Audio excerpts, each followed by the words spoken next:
Hello everyone, I'm Daniel, and I am going to attempt to repair this Seiko 5 watch. It winds, but it doesn't run. And just in case something goes wrong, I've got a backup, which is also not working. So I thought maybe I'd be able to use the parts if I need them. So as you can see, the watch does have a rotor that moves. Sometimes,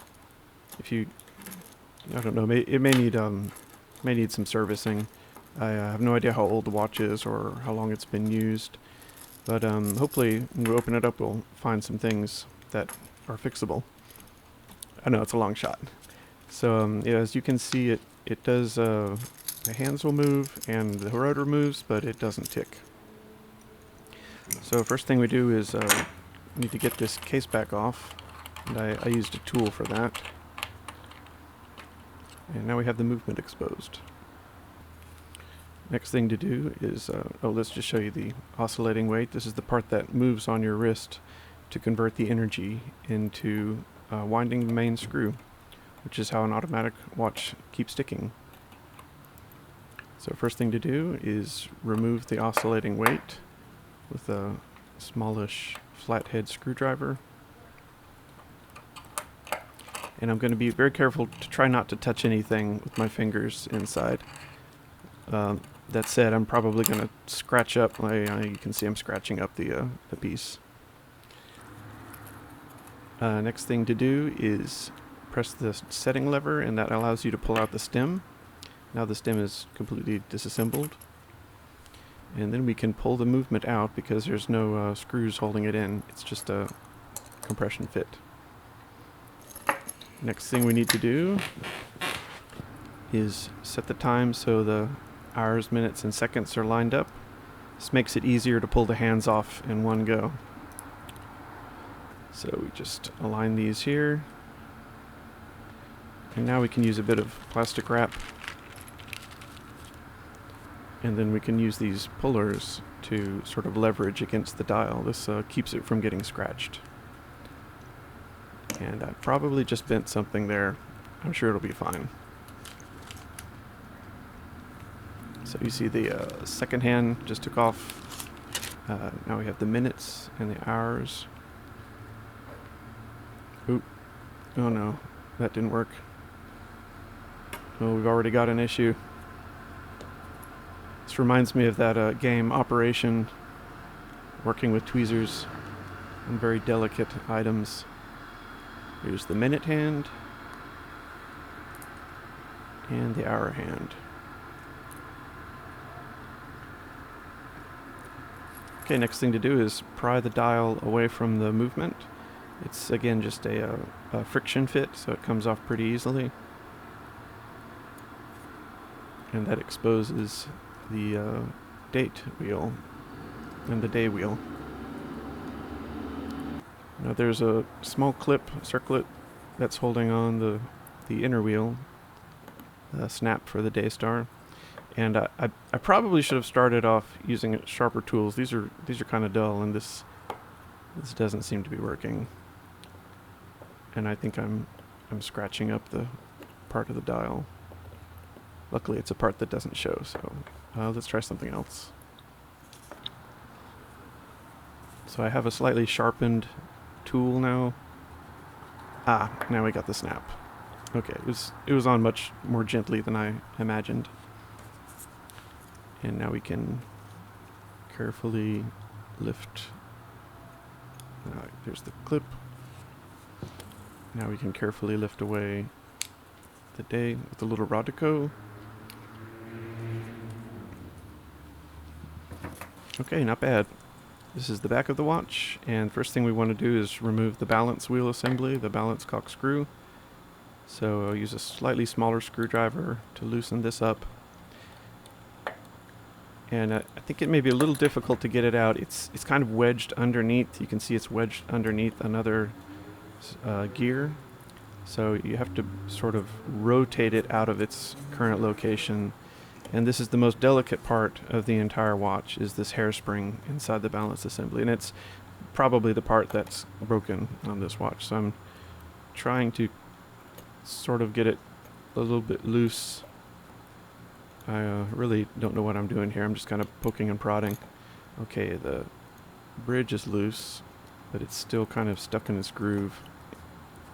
And I don't think you're actually supposed to touch this part because it's so delicate. But seeing as it's already broken, I don't think I can hurt it much.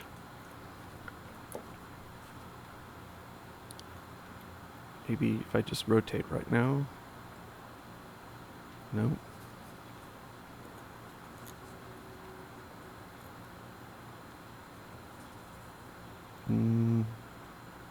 It looks like it's free. Yeah, it should be free. I think I got it now. Yeah, okay. Let's not pick it up by the balance wheel. Let's let the spring do its thing. There we go. Balance cock assembly. Disassembled. Okay, now I feel a bit safer handling the watch now that this is safely removed. And set that aside.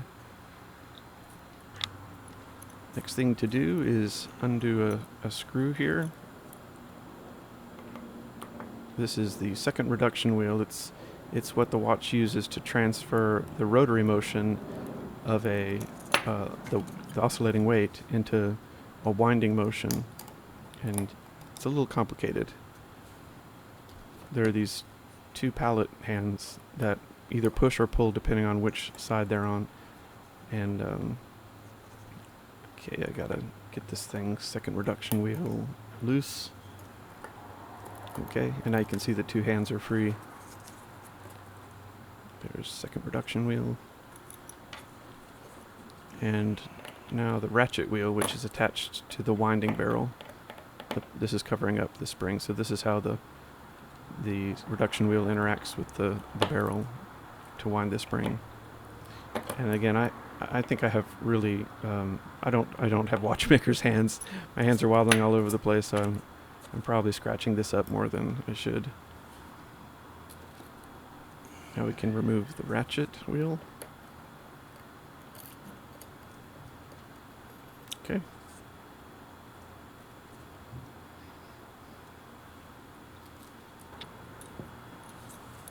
And next thing to do is remove the second most delicate part, or maybe this might be the tiniest part, is hidden behind the fork bridge. So two tiny screws. Try to pick those up without losing any.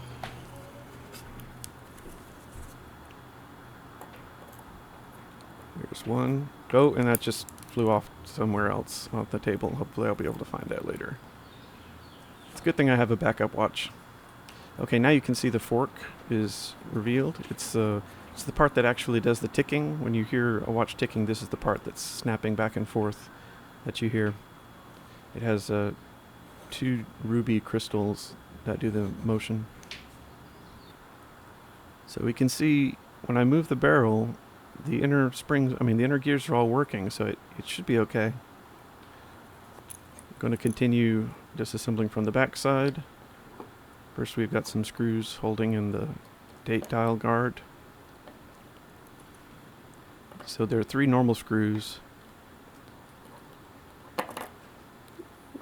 which look like this is the right size screwdriver, but I don't know how to hold the screwdriver so it doesn't slip off. I feel like if I push harder it might stay, but then I'm worried about doing something like that. I hope it's okay if that's bent. It's probably fine. You know, it's just sitting out there. It's bound to be bent sooner or later. So we've got to pick up these screws without losing any.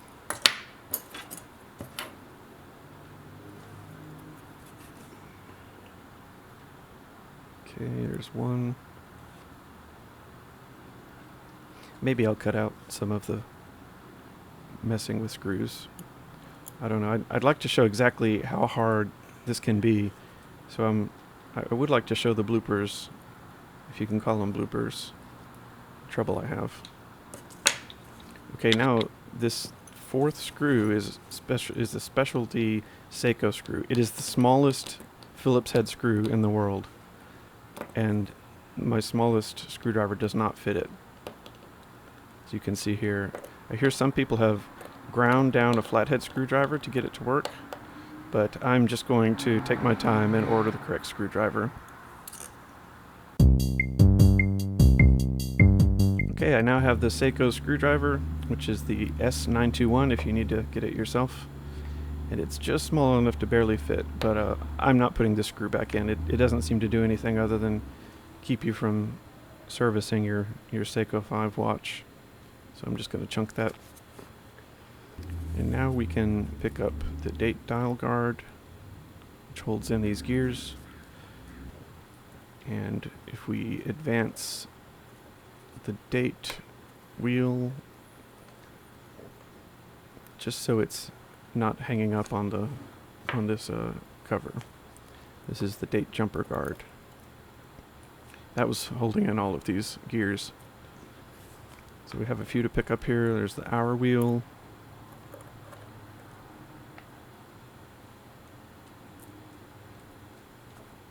There's this teeny tiny little thing.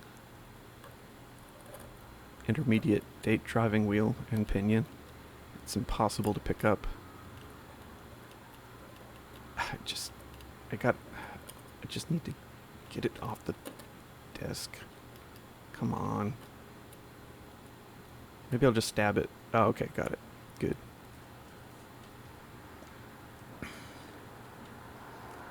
Let's see what to do next. I'll take off the date dial next. And now it's starting to look a bit more disassembled. So we'll grab the date corrector wheel.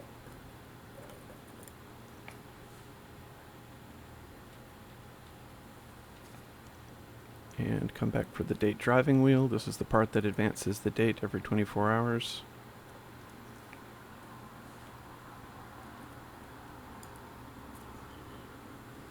And this one right here is the minute wheel and pinion.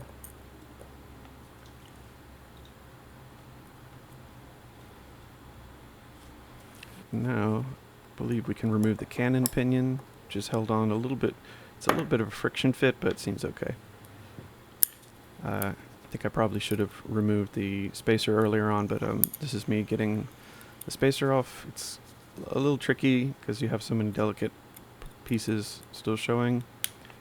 I just kind of manhandled it off.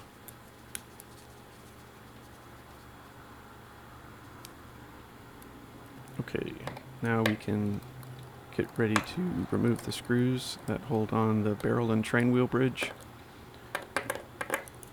This covers up all of the gears which do the reduction from the barrel down to the escapement.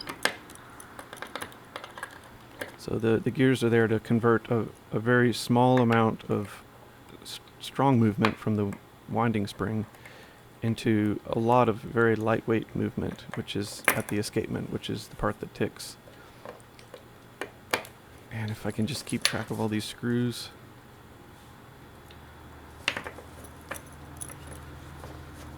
Okay, one more. So far so good. Ah. Oh. Oh, I'm gonna scratch this thing up so bad.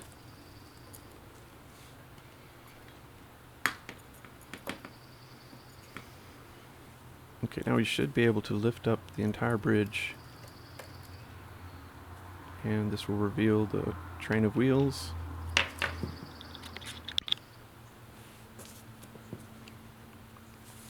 So first things first, let's get the most delicate top pieces out of the way. This is the fourth wheel and pinion,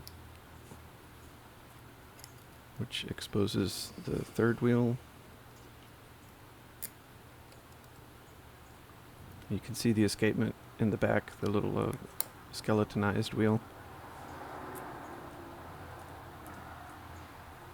This is the click spring, which keeps the barrel winding in one direction and prevents it from winding back. And then the barrel itself. The barrel itself. The barrel itself. The barrel. The barrel.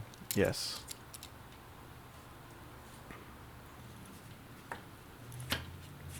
Okay, now there's another bridge here, which is covering up the center wheel. I need to remove its screw, just one screw this time. See if I can do it without scratching the surface.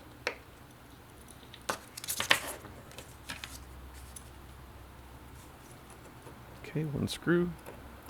I don't know if each of these screws is slightly different. Some are probably longer than others.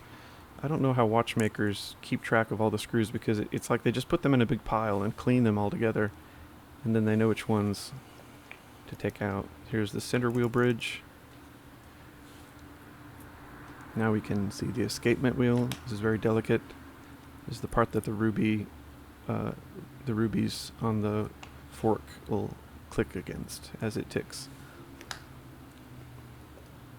And if I can just grab this thing, this is the center wheel and pinion. Okay, and now we've got all the gears out of the watch. Next is the keyless works. This is a series of mechanisms that allow you to change the date. For some watches, you can wind the watch, and oh, come on, bit.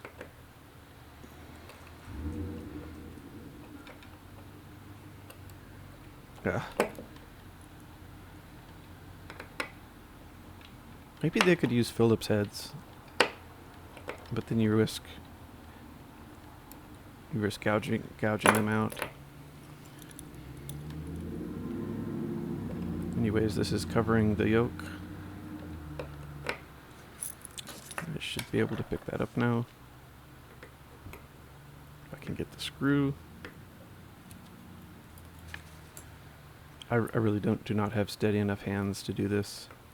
There's a few parts that I'm not going to disassemble, like what you saw earlier, the bridge assembly. I'm going to leave that put together because I'm worried that I won't be able to put it back together once I disassemble it. And I don't think there's a problem in that. Here's the yoke spring. This makes it kind of snap into different positions when you pull out the stem. Here's the setting lever. That lets you remove the stem when you need to service the watch.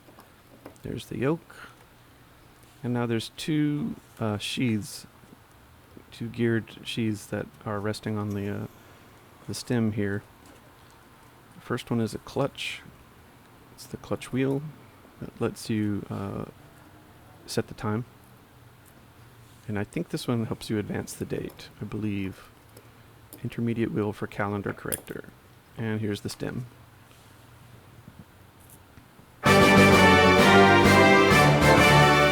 And that's it. It's all into little pieces. So what I'm going to do first is use a toothpick here and try to clean the surfaces around the points of rotation as well as I can. There's some rubies that might have little gunk in them, so I'm just going to go over these with some wood and try to clean up anything that might possibly be harming it. So we'll start with the center wheel and pinion.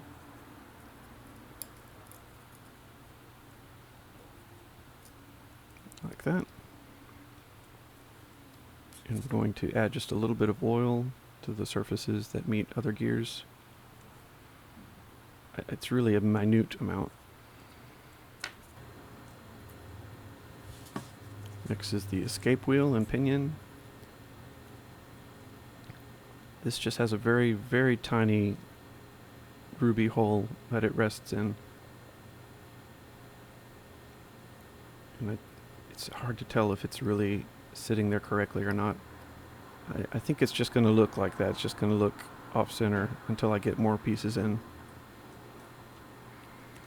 Okay, next we'll hold these pieces in with the bridge, center wheel bridge. And it's got some pins that it mates with to assure the alignment is correct. And reattach the screw. These screws are going to be the bane of my existence. They're so tiny and they won't stay facing up when I put them in the hole. There's not a really good way to get them started. Or if you just get lucky like that. Not bad. Oh, I just hit the escapement. That's going to leave a mark. I really hope that's a sturdy part. Oh god, I just hit it again? Oh man. This is not good. I was really hoping to have this watch running better than when I found it. And seeing as it was not running at all when I found it, hopefully it won't be worse. Okay, next we go for the third wheel and pinion, which rests just next to the center wheel, and it has some gears on a pin that interact with the center wheel, and that does not look right. That should be sitting down flush, I think. Ooh, oh, that feels wrong. I just need to get it level up. Oops, let's try that again. I think real watchmakers must have like walls on their work surface to keep pieces from flying off into the carpet, because if you ever lose a piece off your desk, the majority of them I think you're never going to find again, unless you have like a hardwood floor or some really good lighting. Oh, there, that looks like it's level. Yeah, and it's interacting with the center wheel now. Okay, oop, I lost it.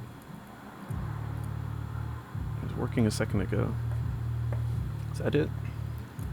Let's just keep going. Here's the fourth wheel and pinion. This has a stem that goes all the way through. It'll be the second hand on the other side of the watch. So it has a center pin that runs through the hollow barrel of the other gears it's lined up with. And now we should be able to rotate all of these in one motion if they're correctly. There we go. Now they're all interacting correctly, except for maybe the escapement. I'm going to have to test these gear interactions as I go to make sure I'm doing it right. Okay, here comes the barrel. This has the winding spring inside it. It is possible to open it up and clean it out, but I've read that most of the time, for a watch that hasn't been, it's not like 10 or 20 years old, you don't really have to mess with the barrel. So I'm going to put the stem back in and hopefully install these two gears onto it. The first is the intermediate wheel for the calendar corrector that lets you set the calendar date. And this is not going to be easy. Let's try it from another angle. Just need to somehow fit this in there with the needle nose. It's just moving. It's just moving away. Okay, now it's lined up. Just go in. Oh. Okay, let's try it from the top. So I've skewered the gear and I'm trying to line it up this way so I can push the stem through the center. Oh, now it's stuck. Okay, push the stem through the center of the gear like this. Maybe like this. How do you get this thing on here? Oh. One more try. Just stay right there until the stem is in. Oh, is that it? Is it in? Yes. Finally, that's one piece. Okay, time for the clutch wheel. It also goes on the stem. It should be fun. I think I'm holding the clutch wheel the wrong way to put this in. Oh, it may have just worked. Alright, worked from the first go. Not bad.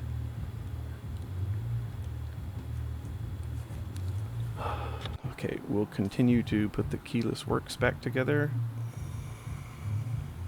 Starting with the yoke.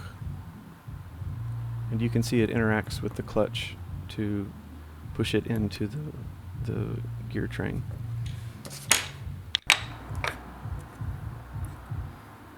Let's oil these surfaces just a little bit. You're supposed to have like 7 different types of oil, but I'm just using 2. Just a light gear oil and a heavier grease. Looks good. Next we put the setting lever back. This is the part that converts the pushing and pulling motion of the stem into engaging and disengaging of the clutch. And that looks good.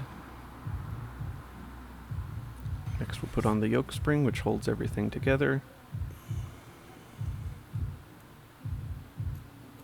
That looks lined up.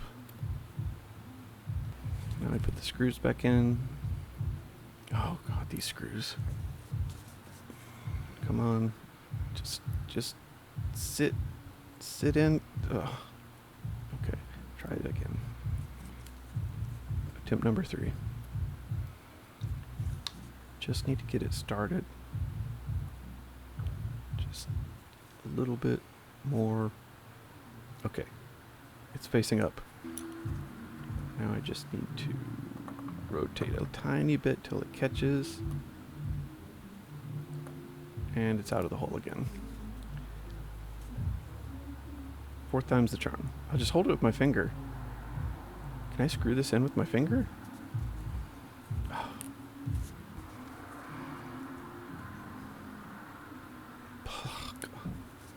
Please go.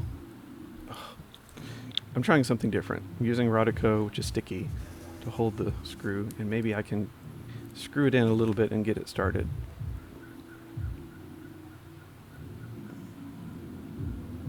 Oh, good grief. Okay, that didn't work at all. So I magnetized my screwdriver, which you're really not supposed to do, because anything magnetized in a watch is bad news. Pieces stick together, the spring doesn't move in the right speed. So I don't think you're supposed to do this, or you're supposed to demagnify your watch after you're done using magnetic tools. But you have to have like a degausser to do that, and I think only real watch repair shops have things like that. So I'm just going to cross my fingers and hope that it works when I get it together. And the magnetized screws does appear to be working. I just have to steady my finger on both the table and the movement holder. Oh, now everything's loose.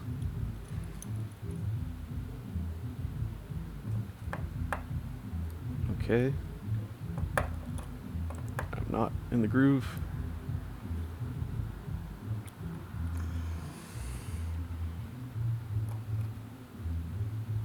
Okay, I think we're lined up again. Okay, almost there.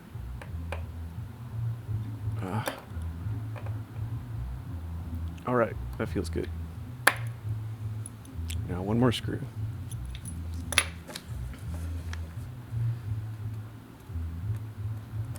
Doesn't seem to be moving. Maybe the second screw will help.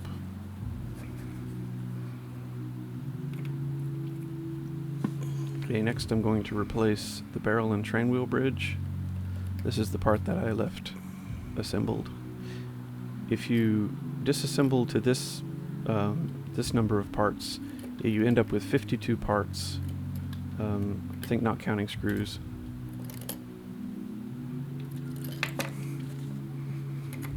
Oh boy, let's just pick it up. Just finger it.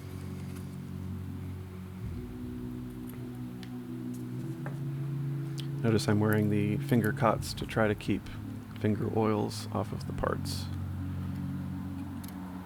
That can cause bad things to happen with corrosion and gunking up the gears. Okay, so if this thing is in place and screwed down, you should be able to see all the gears moving whenever the barrel gets pushed. So first we'll get this clamped down. More fun with screws.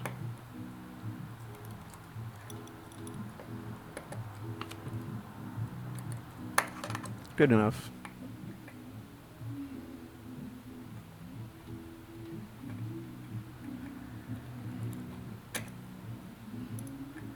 Oh, this is a bad angle. You can't see what I'm doing at all.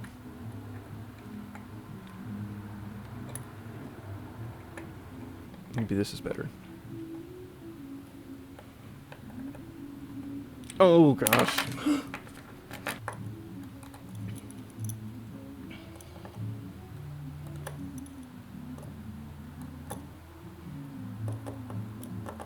Okay, and we are assembled. We're going to oil around where the barrel meets the ratchet.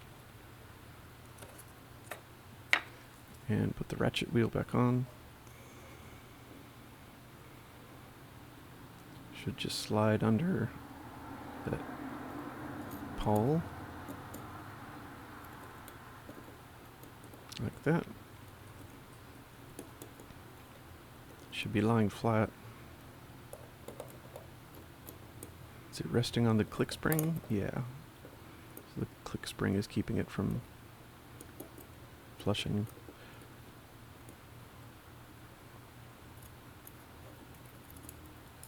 Oh, my hands are so shaky.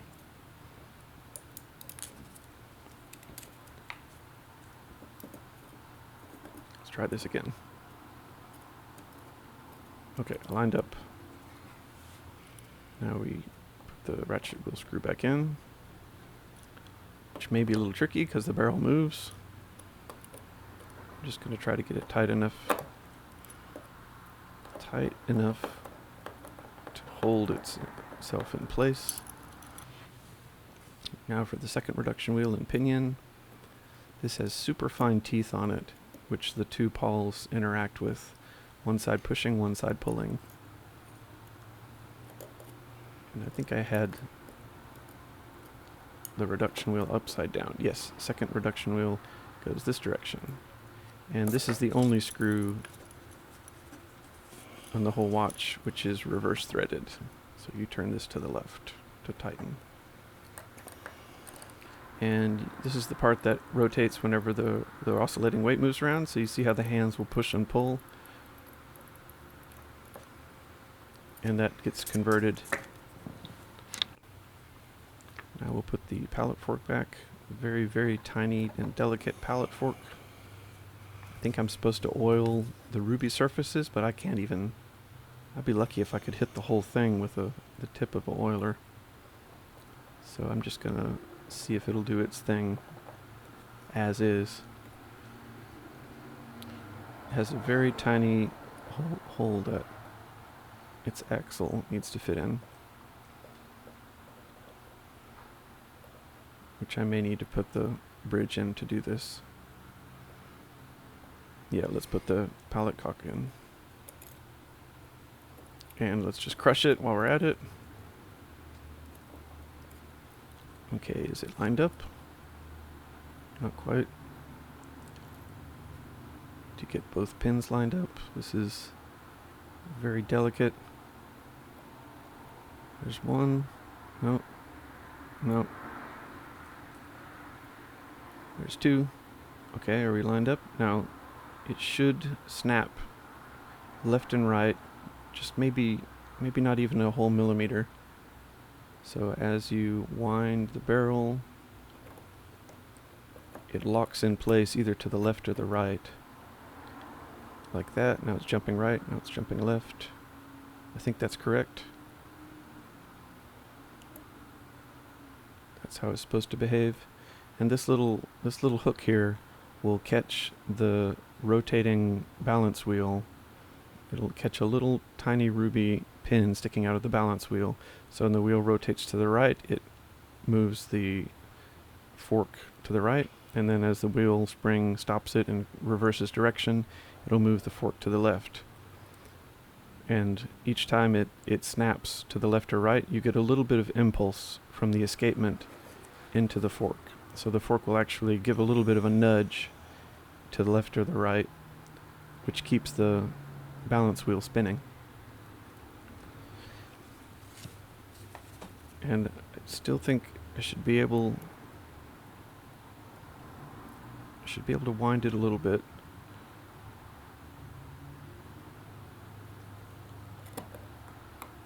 How am I supposed to wind this? Probably not like this. Yeah, let's use that. Much better. Okay, so now that we have some force on the escapement, we should be able to reinstall the balance wheel and hopefully get some motion out of it. Let's make sure these are tight. That was not tight.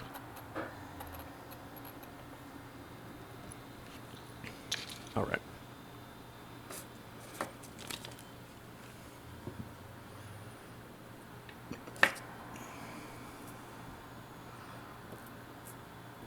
Okay, now we're going to bring in the balance wheel assembly. Oops, forgot to screw this in. And I did lose one of these screws off the table, so I had to salvage one from the extra watch. If you're ever repairing an old watch, try to get 2 of them. It's probably a good rule of thumb if you're doing this for the first time.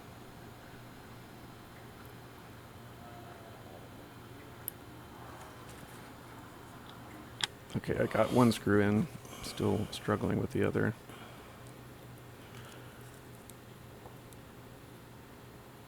Yep, it's still lined up. Looks like the motion's good. Let's tighten it down.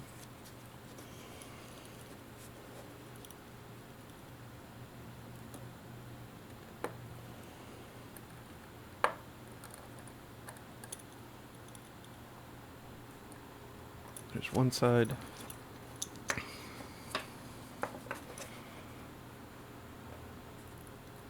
Just want to make sure that everything's still working.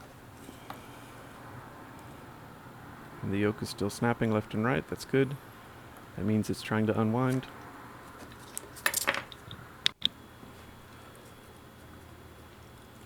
And I'll put in the last screw. I think the last screw altogether.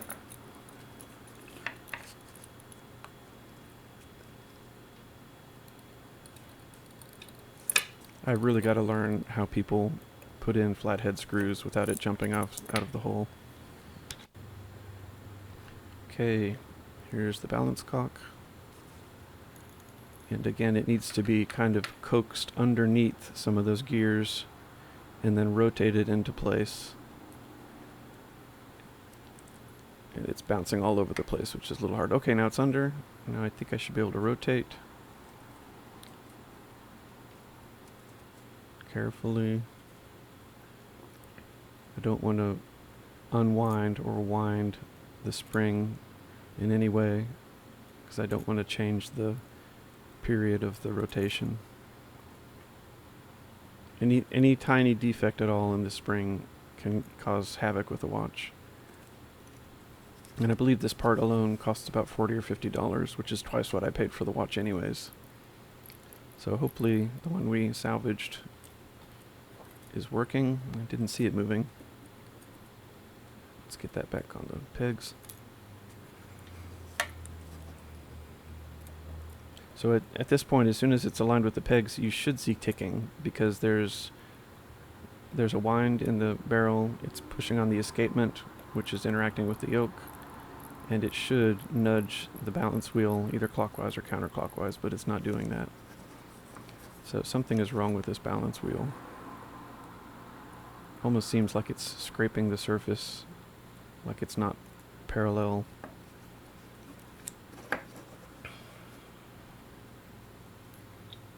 Let's try something else.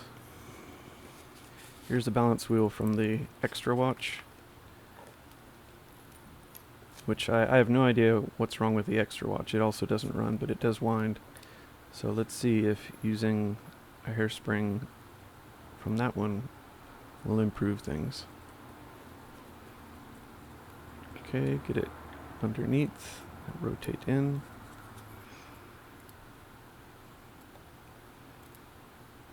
Does not seem quite aligned yet. Though it's close. Maybe like that.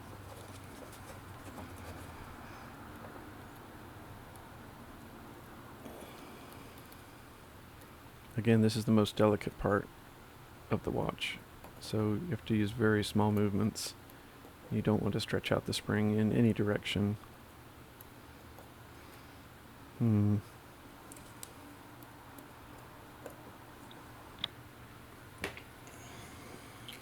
Okay, I've taken the spring, put it under my eyepiece, and I've tried to correct a curve that was in the spring. The spring was a little bit bent, like maybe it had been dropped at some point, and the spring was rubbing against itself because there weren't perfectly concentric circles. So I took some needle nose pliers. As carefully as possible, I tried to straighten out the kink And I have no idea if this is going to work at all, but it's the only thing I can try. It's the only thing I can try short of just buying a new one and getting it shipped in, but I don't want to pay that much just for a watch that I probably won't wear. This is strictly for repair work. Okay, not quite in place. How about that? Is it down? Come on, move. Yes! It's alive! Woohoo! It is ticking. Let's wind it up. This is an improvement from the state when I got it. Not bad. Let's see if adding the screws changes anything. I lied, this was the last screw, and it's a bit longer than the others. Just gotta get it started.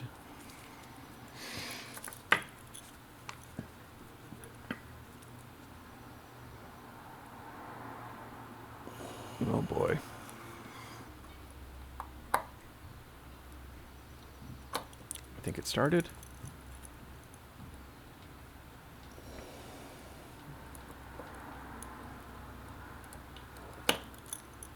I'm scraping this thing up so bad.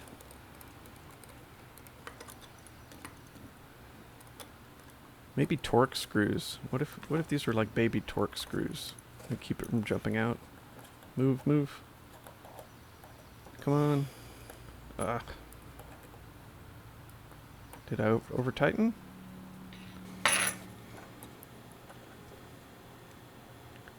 I'm just going to add a little bit of lubrication to the back side of these jewels. They're actually so small I can't even tell if they're open-ended.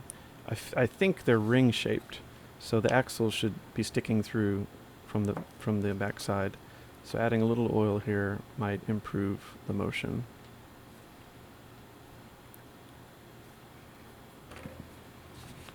Okay, now we'll replace the cannon pinion.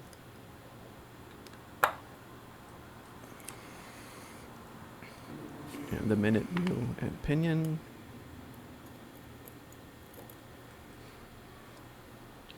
Date driving wheel.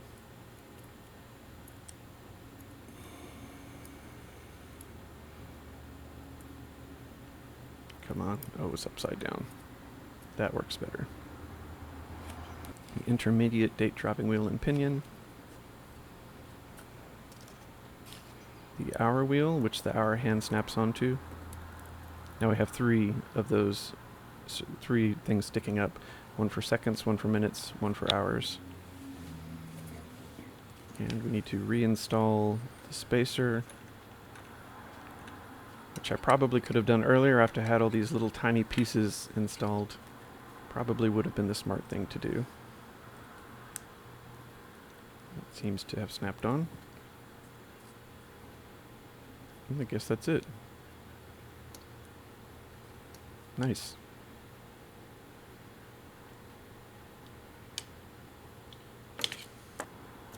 We're going to replace the date dial and the date jumper, which needs to align with the gears to hold them in place. It's surprising how many things are just either friction fit or rotating loosely between two surfaces. I mean, I guess I wasn't expecting bearings or anything, but there's a lot of surfaces that rub against each other, and it's surprising that watches last as long as they do, considering all of the friction that must be incurred. And maybe the nicer watches have more rubies, and so they have less friction and they can run for longer, but I think this one probably runs for about 40 hours if it's in good working condition. Which means you can wear it every day and it'll always keep the right time. You don't have to wind it in the morning. Okay, I think I about got this aligned. It also has some registration pins that need to be perfectly aligned. Okay, and I've already installed the date dial guard off camera. And I did not reinstall that super tiny screw from Seiko. Put in the corrector gear. Make sure you install that one right side up, because it does not work when you install it upside down. I learned the hard way. Now the day wheel and that little clip, which is on there a lot lighter than I expected, so it's very easy to replace. Now here's our ticking watch.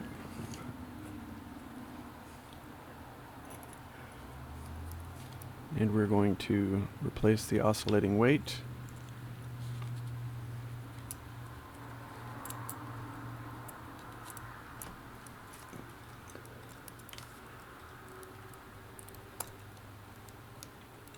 Secured with a flathead screw. And a couple more scratches for good measure. Still ticking.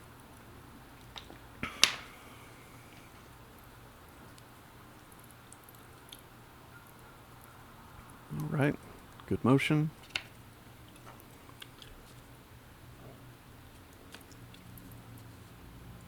Okay, I think this side of the watch is done. Now we're going to reinstall the dial. It has registration pins, so it always fits in the right spot. Friction fit.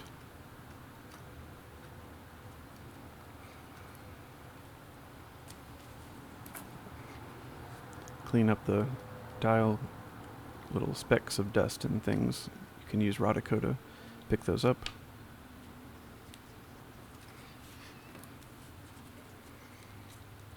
And now we need to find exactly when midnight happens. And once it's set up for midnight, we know that the hands can point straight up. So first we put the hour hand on, just loosely rest it, and then we use a pushing tool to snap it onto the barrel.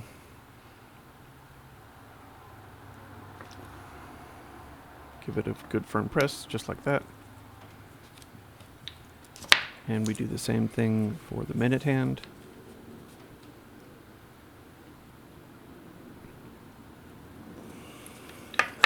And again, we use the pushing tool just to barely seat it. Like that. And now we're free to move the hands and make sure that they don't interact with each other or scrape anything on the surface of the dial. And since the hour and minutes are separate from the seconds, it doesn't matter where they're pointing when we attach the seconds hand. So here I'm using a bit of Rodico to hold the hand because it's very delicate and it's easy to scratch and bend. And I'll see if I can get lucky on the first try. Oh, perfect. That has taken me 20 minutes to do before in the past. I'm glad it was easier this time. So now you can see we've got the day changing, the date, and we should be able to set the time.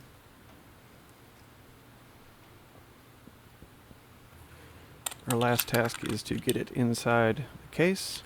So we pull off the back.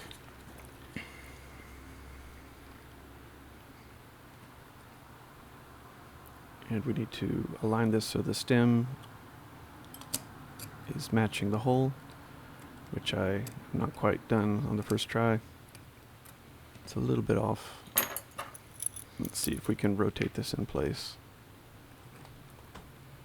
Just a bit more.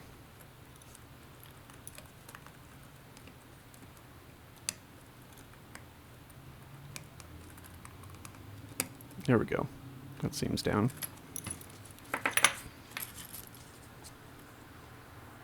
Now we can just insert the stem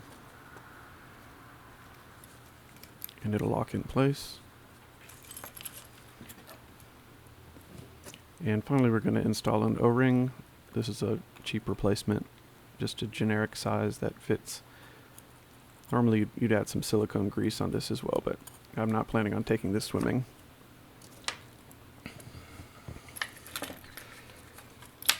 And now we reinstall the back plate.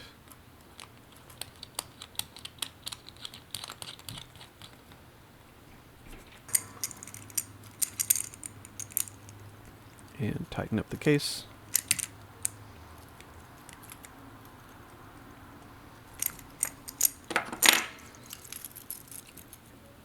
And we have a somewhat functioning watch. At least it's moving.